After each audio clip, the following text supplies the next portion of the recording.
Let's look at some conformers, okay? And conformers are compounds that are the same compounds except that you have rotation of bonds going on, okay? And in alkanes, it's a little bit different, okay? So the rotation of bonds is going to be in alkanes, and then we'll do cyclo compounds in a minute too, okay? So first of all, let's look at 2-methyl-butane. All right, let's look at the conformers of this. Now, when you draw the conformers of anything, you can only rotate bonds, okay? You're not going to break any bonds. So 2-methyl-butane, so here is 2-methyl-butane, 1, 2, 3, 4. So when you draw the conformers of 2-methyl-butane, remember you have to do a Newman projection. Newman projections are like this, where the 3 lines are the front carbon, and then the ring is the back carbon. And you're looking at only 2 carbons at a time, okay? And this one is the front carbon. And so each carbon is going to have 3 bonds on it, okay? So 1, 2, 3, and then 1, 2, 3, okay? That's how it's going to be. So here when we look at 2-methyl-cyclobutane, 1, 2, 3, 4. The carbons that we should focus on are going to be 2 and 3 because they are the ones that are going to be statically hindered. Carbons 1 and 4 are not going to matter because they are methyl groups and they are outside, okay? And so they have no problems with space, okay? It's carbons number 2 and 3 that are actually the ones that we need to study. So the first conformer that we draw out is like this.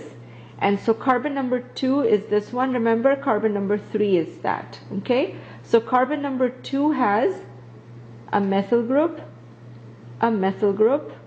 and a hydrogen, okay? So here is the hydrogen. Carbon number 3 has a methyl group, a hydrogen, and a hydrogen, okay? And please take care of how you draw. Make sure your bond angles are good, and if you're drawing your methyl group on the back side towards the right, then make sure all the bonds are on the right, okay? Now you have to rotate 60-degree angles, okay? So you'll have 6 structures at the end, okay? So I'm going to start over again because I took up all the space over here. I need to draw a little bit smaller here, okay? So CH3, CH3, CH3, and then H here, and H here. So I'm going to do the one rotation first, so 1, 2, or you can go ahead and draw your 6 structures, and don't move both the carbons, okay? So which means we're going to rotate only 1 carbon at a time, and I'm short 1.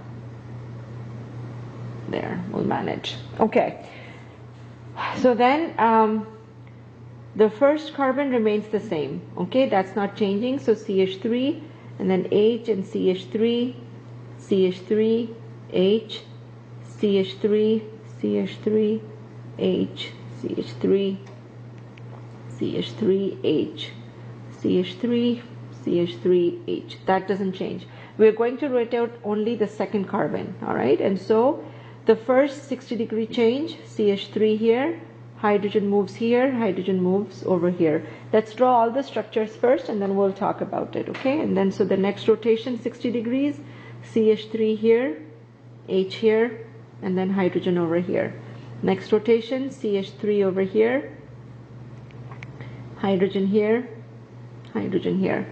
Next rotation, CH3 behind the hydrogen, so CH3, then hydrogen behind the CH3, and then hydrogen over here, okay? And then the last rotation is going to be CH3 over here, hydrogen here, and then a hydrogen over here, okay? Now let's look at all the structures. The important thing is to find out that CH3s are far away, okay, from each other. Far away meaning the largest dihedral angle. Okay, so the farther the dihedral angle or the larger the dihedral angle, more stable the structure. Why? Because CH3s are large groups. Okay, so they need to be far away from each other. Okay, so in the first case, this is what we call eclipsed, so not stable at all. The second one, the CH3s are on the same side. Okay, so kind of not that stable. The next one is also kind of eclipsed, so not very stable. Then here we have CH3s in which one of them has its own space and then two of them are kind of far away. So this seems to be the most stable structure.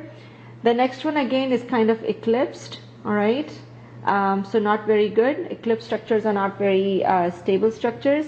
And then here we have the CH3 far away from each other, and this one should also be stable. Okay, so structures 1, 2, 3, 4, 5, 6. Okay, so we have 6 structures, and 4 is equal to 6 in energy. Okay, so 4 and 6 are the same in energy because the CH3 groups are distributed in the same way. Okay, so 2 is okay. 2 is also a little bit stable, but not all that stable. But 1 and 3, okay, not stable. Not stable meaning high energy. Okay, so what you're looking for is that the groups should be anti to each other. Okay, so you have a large group over here and a large group here. Okay, that's what you're looking for, and this is called the anti, and that is low energy, therefore more stable structure. Okay, eclipsed would be when you have large groups